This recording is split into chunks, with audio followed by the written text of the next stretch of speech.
اب آج کا میرا موضوع ہے شہادت علی رضی اللہ تعالیٰ عنہ۔ اصل میں حضرت علی رضی اللہ تعالیٰ عنہ کی شہادت بھی اسی الفتنۃ الکبریٰ کا تسلسل ہے۔ وہ جو عبداللہ ابن سبا کا پیدا کردہ عظیم ترین فتنہ تھا، اسی کا ایک نتیجہ حضرت علی کی شہادت بھی ہے، لیکن وہ بات ذرا تفصیل سے سمجھ بھی ہوگی۔ اور اس کے لیے میں ممنون احسان ہوں، حال ہی میں ایک کتاب چھپی ہے، ڈاکٹر سید رضوان علی ندوی، وہ محقق ہیں تاریخ کے، انہوں نے بڑی تاریخی تحقیق کے بعد جو باتیں بیان کی ہیں وہ میں آپ کے سامنے رکھ رہا ہوں۔ عرب میں جنوب مغرب کی کونے میں، جہاں یہ یمن بھی آباد ہے، اس کے اوپر نجران ہے، اسی علاقے میں یمامہ کا علاقہ کہلاتا ہے۔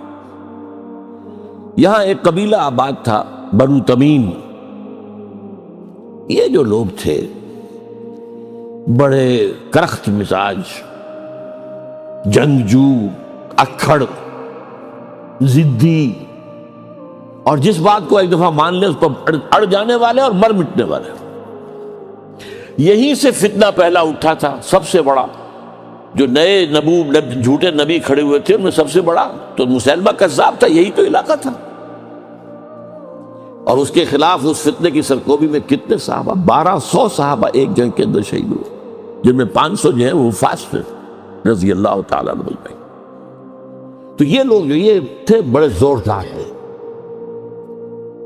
اس قبیلے کے بارے میں حضرت عمر رضی اللہ تعالیٰ عنہ نے ایک بڑی عجیب حکمت عملی اختیار کیا۔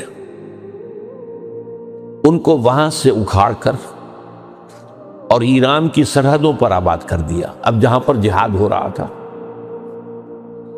تاکہ ان کے اندر جو یہ جنگجوئی ہے یہ اب اس مقصد کے لیے استعمال ہو، اب وہ دارالاسلام کی توسیع کے مقصد کے لیے استعمال ہو، اور وہ ہوئی۔ حضرت عمر نے 2 چھاؤنیاں بنائی تھی رضی اللہ تعالیٰ، کوفہ اور بصرہ، کیونکہ ظاہر بات ہے کہ اب جو اسلام کا دائرہ پھیل رہا تھا اور اسلامی حکومت پھیل رہی تھی، اور زیادہ تر جو ہے مشرق کی طرف پھیل رہی تھی، ایران اور خراسان وغیرہ کی طرف، تو اب مدینے سے اس کا کنٹرول اتنا آسان نہیں تھا، فاصلہ تھا، تو چھاؤنیاں بنائیں تاکہ یہ اس سرحد کے اوپر یہ موجودہ مرکز رہے، یہاں فوجیں موجود رہیں، کہیں کوئی بغاوت ہو تو اس کو کچلنے کے لیے وہ قوت فوری طور پر دستیاب ہو سکے۔ یہ لوگ ہیں کہ جو عبداللہ ابن سبا کی فتنے سے سب سے زیادہ متاثر ہوئے۔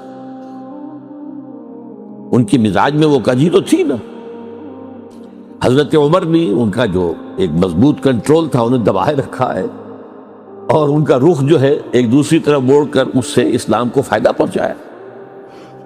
لیکن اس کے بعد جب فتنہ جو آیا یہ عبداللہ ابن سبا، تو سب سے بڑھ کر یہی لوگ اس کے ماننے والے، اور انہی میں سے وہ لوگ تھے جنہوں نے جانیں بھی دے دی ہیں، جنہیں حضرت علی نے زندہ جلایا ہے، اس لیے کہ وہ کہتے تھے کہ علی خدا ہے۔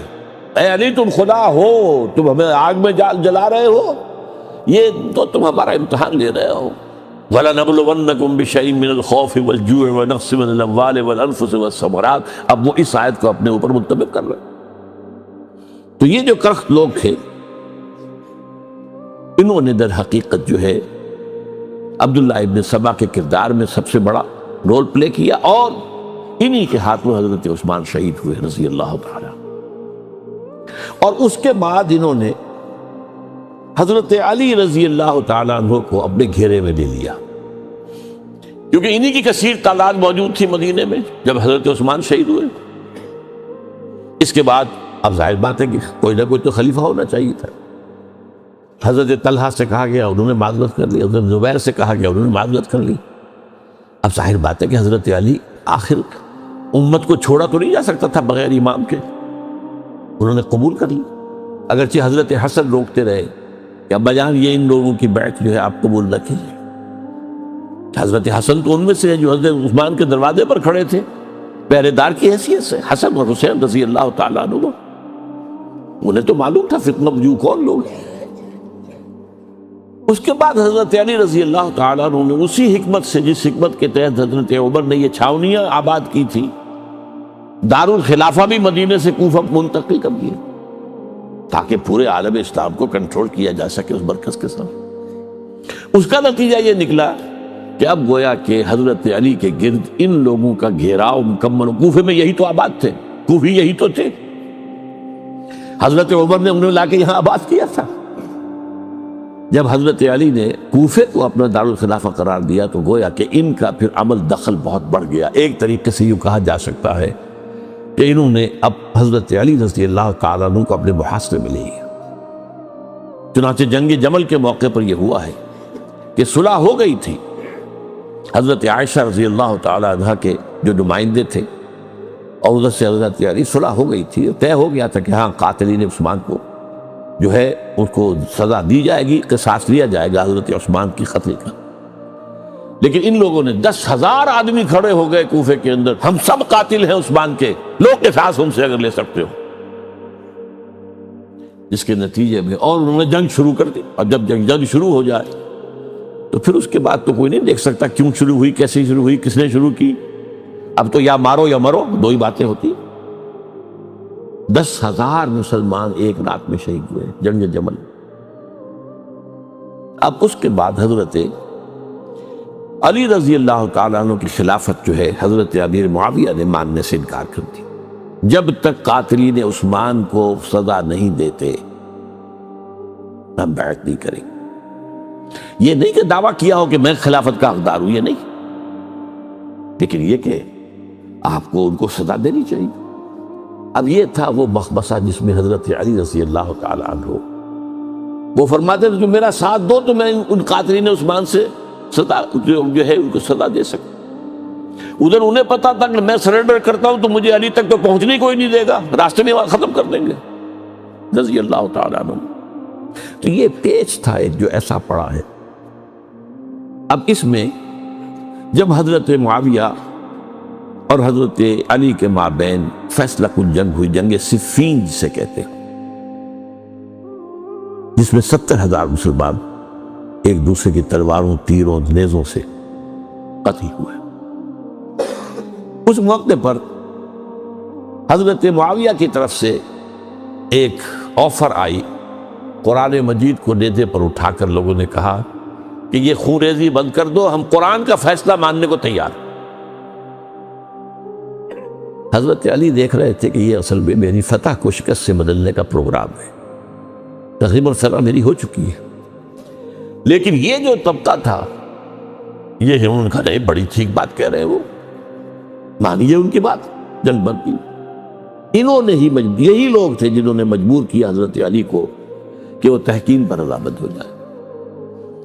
اس کے بعد تحکیم میں جو معاملہ ہوا، حضرت علی حضرت عبداللہ ابن عباس کو اپنی طرف سے حاکم بنانا چاہتے تھے، یہ اڑ گئے نہیں، یہ اڑ جانے والے لوگ، اور یہی اصل قوت تھے، وہاں ساری طاقت تو انہی کی تھی۔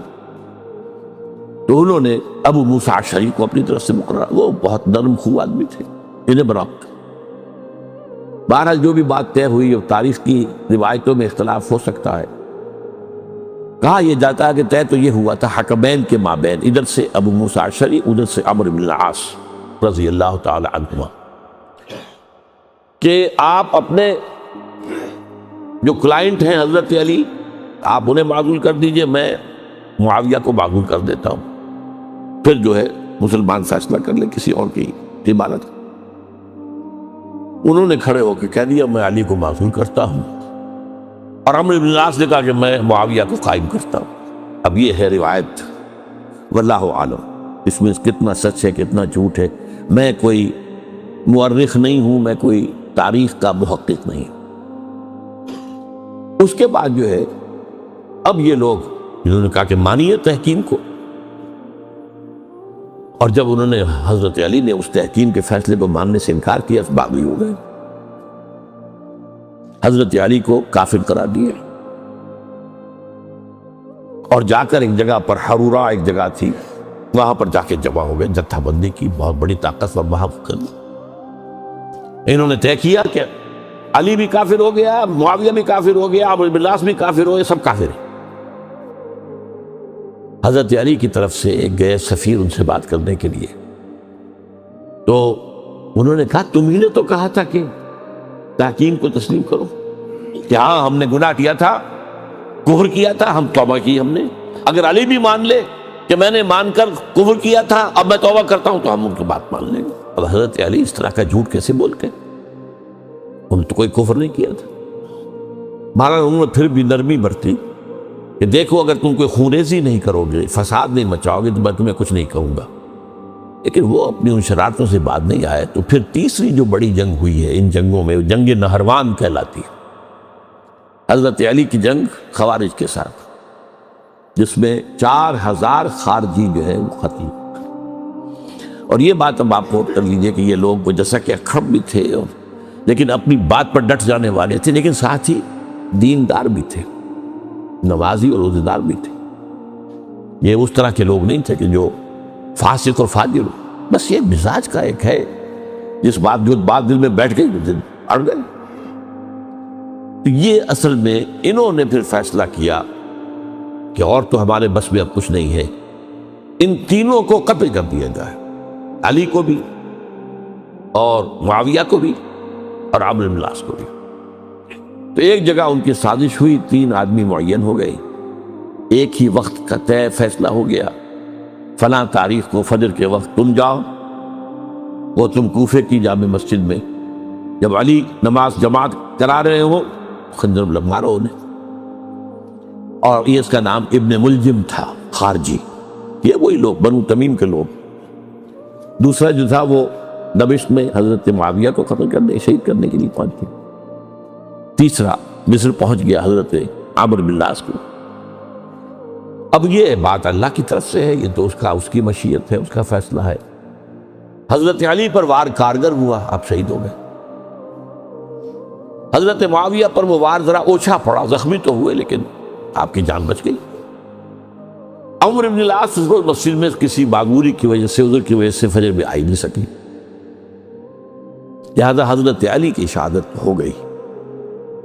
اب یہ ہے اصل پس منظر، کن لوگوں نے کیا شہید، اصل میں وہ سمجھ لینے کی بات ہے۔ یہ خوارج نے شہید کیا، لیکن خوارج کا فتنہ سبائی فتنے ہی کا آف شوٹ ہے، اسی کے ذیل میں ہے، اسی کی ایک شاخ ہے، اسی کا ایک نتیجہ ہے۔ یہ خوارج جو ہے بعد میں بھی ان کی مسلسل جو ہے وہ جنگیں رہی ہیں۔ بہرحال اس صورتحال کو یہ سمجھ لیجئے کہ یہ خلفائے ثلاثہ رضی اللہ تعالی عنہ، حضرت عمر شہید، عثمان شہید، علی شہید۔